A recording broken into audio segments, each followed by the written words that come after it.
ثواب جاریہ سے صدقہ جاریہ ہو جاتا. ثواب جاریہ.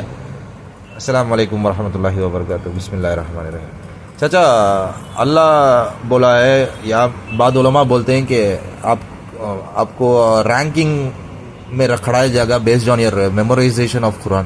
یہ کس بات تک صحیح ہے چچا؟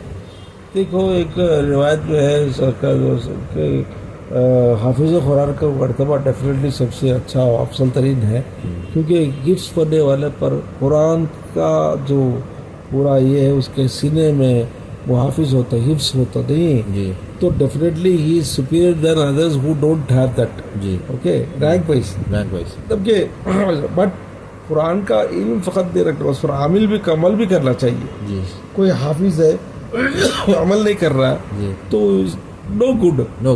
You should be حافظ and عامل، عالم and عامل also. You should be عمل کرنے والا بھی ہونا چاہیے. دوسری چیز کیا ہے کہ قرآن کے تحفظ میں جو انہیں محنت کرا نہیں تو ڈیفینیٹلی اللہ اس کا جزا اسے ضرور دے گا. اور روایت میں آتا ہے کہ قیامت کے دن حافظ قرآن کو نورانی تخت پر بٹھایا، نورانی تاج پہنایا جائے گا حافظ قرآن کو، اور ان کو اللہ ایک پروویژن دے گا. تمہارے رشتہ دار میں 10 لوگ جو دوزخ میں جا کوئی یا دوزخ ان کے واسطے لکھ دیا گیا، ان کو فیصلہ ہو گیا، ان کو تمہیں لے کو جنت میں جا سکتے. ماشاء اللہ تبارک اللہ. جن کو دوزخ واجب ہو گئی ان کو تم ساتھ لے کو جا سکتے. 10 ان کو پروویژن کوٹا، ان کا 10 کا کوٹا. ماشاء اللہ. تو حافظ قرآن کا اتنا بڑا مرتبہ ہے. صحیح بات. نورانی ممبر پر نورانی تاج پہنا کر بٹھائیں گے. صحیح بات. اور ایک روایت میں آتا ہے کہ حافظ قرآن کا اللہ حکم دے گا جنت میں تو کتنا قرآن پڑھتا جاتا ہے کہ اتنی جنت تیری گزار. ماشاء اللہ. پڑھ لے کو جانا کہتے. صحیح بات. تو کتنا پڑھ لے کو جاتا ہے کہ تیری پوری جنت جتنا راستہ چلا کہ جنت میں پورا اس کا کہتے. اللہ ماشاء اللہ. کتنی بڑے درجہ دیا ہے اللہ حافظ قرآن کو. بہت بہت شکریہ چچا. اب ہمیں صلاۃ استخارہ کیسا پڑھ سکتے چچا؟ صلاۃ استخارہ کا طریقہ ہے جو کتابوں میں لکھا گیا ہے. کیا کرنا ہے کہ 2 رکعت نفل نماز پڑھنا ہے.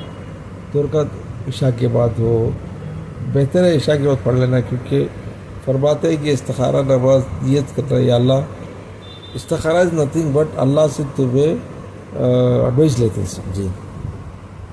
ڈیسیشن لینے کے پہلے تو ایڈوائز لینے کے لیے سورہ ایک تمہیں جو نفل 2 رکعت نفل نماز بھی جو سورہ پڑھنا پڑھ سکتے ہیں. پڑھنے کے بعد بیٹھ کو دعا کرنا. سورہ استخارہ کی دعا تمہیں نیٹ میں ڈالو آگے دیکھو. اس میں ایک جگہ آتا جہاں پہ تمہیں کانسنٹریٹ کر کے پڑھنا ہے وہ لائن. وہ کیا پڑھنا ہے جہاں پہ تم جو کام ہونا ہے، جیسے مجھے کام ملنا ہے یا بچے کی شادی ہونا ہے یا مجھے یہ مصیبت یہ بیماری نکالنا ہے، تو اللہ تعالیٰ سے تمہیں اس کا کیا یہ کرنا ہے، سولوشن کیا کر کے اللہ سے تمہیں یہ کر سکتے. سو ڈیسیشن میکنگ کے لیے استخارہ کرنا اچھا ہے، سنت طریقہ ہے. حضور نے بھی فرمایا اور تاکید فرمائی ہے. لیکن استخارہ کی نماز پڑھنے کے بعد ایک تو یہ کرنا کہ تم پاک بچھانے پر سو جانا. صحیح بات ہے. نہیں جاری وقت پر سو گئے تو پر آنے. لیکن کبھی ایک دن کے اندر معلوم ہو جاتا، ایک قسم کے ایک دل میں ایک خیال پیدا ہو جائے گا کہ یہ کام کرنا. فار ایگزامپل یہ کرنا وہ کرنا 2 منٹ اٹک کر گئے تھے یا تو یہ کرنا وہ بھی کرنا کر کے. صحیح بات. تو وہاں تمہارا دل ایک جگہ جم جائے گا. یہ کرنا سمجھ جاؤ کہ اللہ کی طرف سے اشارہ ہے. یہ آپ کو چھوٹے معمولی انسان مسلمانوں کا طریقہ، لیکن اللہ کے پیارے بندوں کو اشارتاً بھی معلوم ہو جاتا. اور خواب کی صورت میں رہتا کون آنکھ کو بولی سب وہ ڈالتے، تو ایسا ان کو اشارتاً بتا دیتا اللہ. وہ آپ کو اللہ کا ڈیسیشن اس کو چل جانا کامیاب ہو جاتے. کبھی 1 دن میں ہوتا، کبھی 2 دن میں، کبھی کئی دن اور لگ جاتے. صحیح بات. لیکن استخارہ میں صبر ہونا. صحیح بات. وہ مجھے نہیں ملا کیا کرنا، صبر کرو، پھر ایک بار پڑھو، پھر پڑھتے رہو جب تک تمہارا سولوشن نہیں ملتا. بہت بہت شکریہ چچا.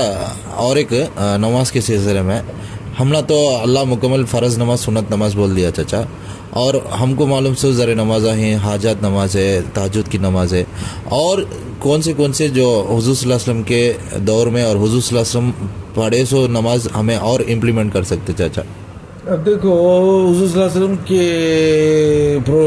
کے معمولات میں تہجد آپ کے لیے فرض کر دی گئی، تو تہجد تو آپ کنٹینیوس پڑھتے تھے. تہجد بھی نافلۃ اللہ کا حضور اللہ کا قرآن میں حکم گیا جی تو ہمارے پر 5 نماز فرض، حضور پر 6 نماز ہے. اللہ اوکے تہجد تہجد فرض تھی.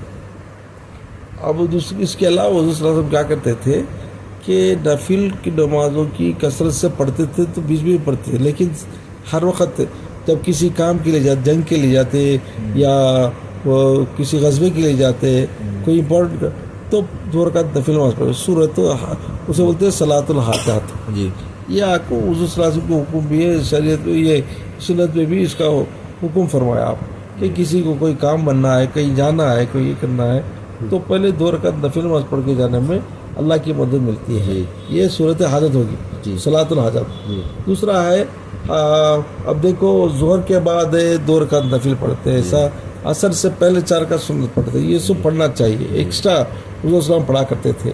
سملرلی مغرب کے بعد 2 رکعت نفل تو پڑھتے ہیں. جی مغرب کی سنت اور نفل سنت کے بعد 2 رکعت سنت کے بعد جی 2 رکعت کی وجہ 3 رکعت نماز، جی اسے بولتے ہیں اوابین کی نماز. کیا بولتے ہیں؟